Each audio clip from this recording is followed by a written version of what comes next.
Here's how to enable USB Type-C headphones on your Samsung phone in just 1 minute. If your USB Type-C earphones are connected but there is no sound, or audio is still playing through the phone's speaker, this setting is probably the fix. Open the Settings app. Scroll down and tap Developer Options. If you don't see Developer Options, you would have to enable it first by tapping the build number 7 times under About Phone and Software Information. Now, over here in Developer Options, scroll down to the Media section. Look for the Disable USB Audio Routing option. Make sure this toggle is turned off.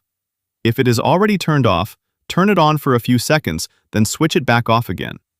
Now unplug your USB Type-C headphones and reconnect them. To make sure your headphones are selected, swipe down from the top of the screen and tap Media Output. Check that your USB Type-C headphones appear in the list and select them if needed. That's it. Your Samsung phone should now detect your USB Type-C headphones and play audio through them. If you have any other questions, let me know in the comments. Please like this video if it helped and subscribe for more Samsung tips and tutorials.